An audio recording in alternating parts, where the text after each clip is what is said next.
Hey guys, and welcome to another build update video. Today we're going to be taking a quick look at the builds I'm using for Chroma, since I've never gone back and done a video updating his builds since I did the original suit up when he first came out. Now you might hear a bit of noise in the background, a little bit of wind. It is blowing a gale here by the sea today, so I apologise if you can hear that in the background, but unfortunately there's not a huge amount I can do about it. However, Chroma's abilities haven't changed at all, but my builds for him have got a lot more rounded. Now we understand way more about his abilities. So while we are waiting for Spectres of the Rail to release, which looks like, by the looks of the forums, looks like could even be this week, let's take a look at what's changed in my builds. Once again, many thanks for DefactoOverlord for the help with the builds and more specifically introducing me to the electric Chroma. So let's start off by taking a look at that electric Chroma at the bottom of the screen now. Naturally, you're still going to need to select a blue based energy colour to be able to get that electricity buff, which will damage and stun enemies around you. Now we've still got the same former on here from the first video. We've got a V on there, 3 Ds, and we changed the aura to a dash for the flexibility that brings, energy siphon, corrosive projection, that sort of thing. The electric build we have here, our survivability, we've got vitality, steel fibre, and then rage combining with prime flow for almost unlimited energy. In addition to that, we've got blind rage for power strength, boosting the buffs from Vex armor and elemental ward, and then as much duration as possible with as max narrow-minded, max prime continuity. Now that max narrow-minded drops our range down a bit, which does hurt the range of that electricity burst from the electric elemental ward buff, so we combat that with both stretch and cunning drift. Now I know you may have noticed that we have no efficiency on there at all, and that is purely because we're relying on both energy pickups, rage, and eventually Zanuric to do the energy regen for you, so that we won't really need to worry too much about that energy cost. When Zanuric is running, you will have regen the energy you need to be able to recast your abilities by the time the duration runs out. So that's why I've not done any efficiency at all. Now the second build at the bottom of the screen now is going to take a quick look at the Toxic Chroma. It's all about using the green based colours to give the toxin effect on your frame, which will give you much faster reload on your weapons. Now the actual build is very similar, with the focus being on duration and tank. However, we change out prime continuity for transient fortitude, stretch for streamlined, and cunning drift for power drift. This means we get even greater bonuses because of the vastly increased power strength. And combined with weapons with long reloads, it drops it hugely. In fact, the Stun Wraith can reload its entire magazine in less than 2 seconds with this build, making it a very viable weapon to run with this build. We also have Streamline on here just to give it that little bit of efficiency and make keeping that buff up that much easier, especially since we've dropped a little bit of duration by putting Transient on there. And then finally, we've got the third build, which is the straight up ice tank build, which is where this time we need the white energy colour, and this is going to increase our armour amounts, and thus our tankiness, and also reflect a little bit of damage back, proccing cold. It is a fantastic element. Now this build is very similar once again to the Toxic build. Couple of minor changes. This time we're changing out Transient for prime continuity again, power drift for handspring, and this time we're really focusing on having high power strength once again for the buffs from elemental ward Vex armor, and then combining that with a lot of duration to make sure our survivability buffs don't drop very often at all.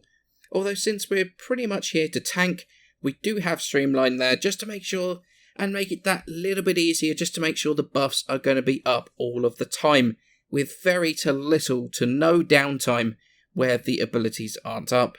Now each of the builds have a bit of a playstyle difference between them. Electric is definitely an all-rounder, good at just about everything. Crowd control from the electric arc from the elemental ward, plus the damage that does as well, which is more than enough to be able to kill entire groups of enemies at once. It's one of those that increases survivability through stuns, and also kills units that are trying to get close to you, especially things like butchers, and almost any infested. Toxic Chroma is all about those long reload weapons, or weapons that reload one shell at a time. Something like the Supra or the Sobek with their insane reloads are way more usable with Toxic Chroma. Plus a weapon that a lot of people dislike because of the way it reloads, the Stun Wraith, feels way more fun when combined with Toxin build.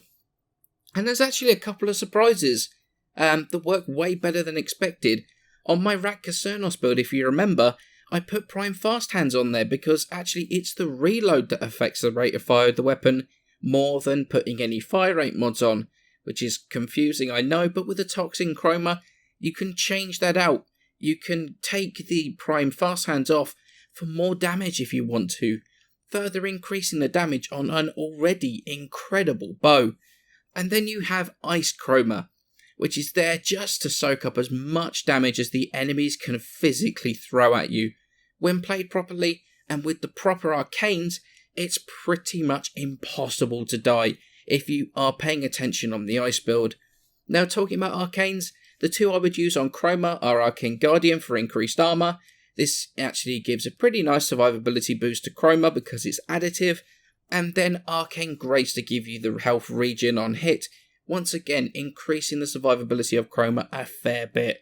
These are optional, and there are a couple, Arcane Aegis and Arcane Barrier, also work when you're trying to build up the damage buff from your Vex armor, so that's also an option. However, since Arcanes are so expensive to pick up as a set, they do help the frame a huge amount if you do manage to get your hands on them, but they are by no means mandatory, but they do make a big difference. So why has it taken so long for me to get around to playing Chroma again and updating his builds? Well, there's a couple of different reasons for that. To be honest, mostly it's the fact that I'm actually really enjoying playing Mesa right now, as you saw in the video yesterday. So rather than trying out a load of different frames, I've been sticking to her a lot.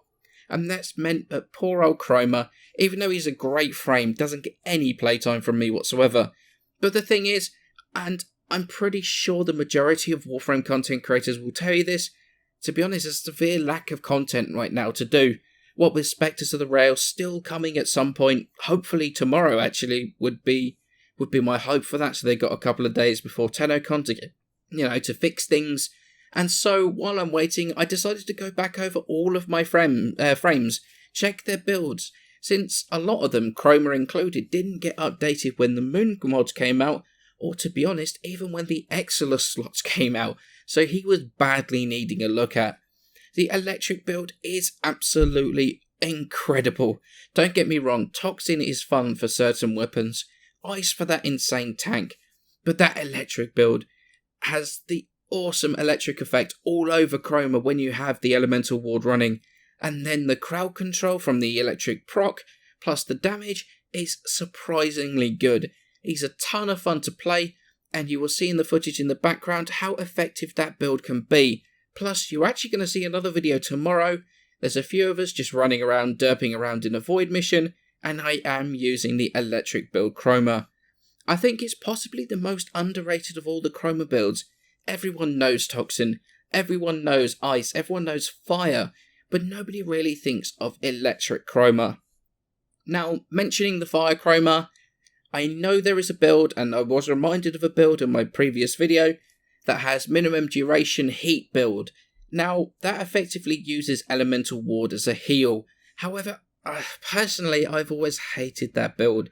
I don't feel it's survivable enough for me, especially when you get to higher levels, because you just sacrifice your Vex armor so much that for me it becomes unusable, hurting not only the tank of Chroma, but also his damage output, since you can't build up the damage buff and the damage bonus on your Vex armor.